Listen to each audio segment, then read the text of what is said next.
Hari ini kakek kepo kembali lagi ke bengkel paman berkacamata. Bukan membawa gorengan tetapi membawa 2 buah piston rusak berharap paman bisa memperbaikinya. Melihat kondisi piston, paman mengatakan bahwa memperbaiki kedua piston ini tidak akan bisa. Namun jika kedua sisi piston dipotong dan disatukan, itu mungkin bisa. Tentu saja proses perbaikan ini memerlukan keahlian tingkat 8. Pertama-tama paman berkacamata memproses piston yang telah diberi tanda silang, meletakkannya di cak penjepit dan melakukan proses pengikisan. Karena bahan piston umumnya terbuat dari aluminium bukan dari baja, proses pengikisan dan pemotongan bagian yang rusak berjalan sangat cepat, bahkan lebih cepat dari mengurus surat izin usaha. Guna menghindari terpentalnya potongan piston hingga ke negara Konoha, paman yang cerdas menggunakan gergaji besi dalam melakukan pemotongan akhir. Agar dapat menghubungkan dengan bagian lain di proses selanjutnya, maka perlu melakukan pengikisan kembali, menghilangkan bagian dudukan batang pen yang telah terpotong setengah, hingga bagian tersebut rata dengan bagian dinding dalam piston. Meskipun proses pengikisan ini terlihat sederhana, namun paman yang berpengalaman sekalipun tidak bisa lengah. Jika lengah, maka siap-siap ijazah paman akan diungkit oleh Roy.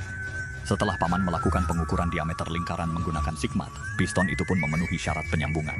Agar sambungan lebih kuat dari patung penyu, maka paman mengambil spidol dan melakukan pewarnaan manja. Kemudian melakukan pembuatan ulir. Hanya dengan cara ini kekuatan sambungan piston dapat terjamin. Sekarang piston pertama telah selesai pemrosesan, berikutnya tentu saja memproses piston kedua, meletakkannya di cak dan melakukan proses pembubutan pada bagian kepala piston. Setelah paman melakukan pengikisan selama 5 menit, bagian kepala piston yang mengalami kerusakan itu pun telah dihilangkan.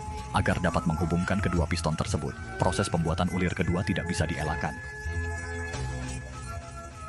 Kemudian mengoleskan cairan lem perekat limited edition yang bisa bertahan hingga 500 derajat dan menggabungkan kedua komponen piston. Agar sambungan tidak terlepas, paman perlu mengencangkan piston tersebut dengan bantuan kunci pipa. Terakhir mengoles piston tersebut dengan amplas. Setelah melalui operasi panjang perbaikan piston pun selesai. Lalu paman memanggil kakek kepo untuk nego jasa perbaikan. Awalnya kakek kepo mengasih 50.000. Paman menolak. Ditambah 75.000 paman kembali menolak. Agar kakek kepo tidak melakukan perbaikan lagi, biaya perbaikan menjadi 150.000.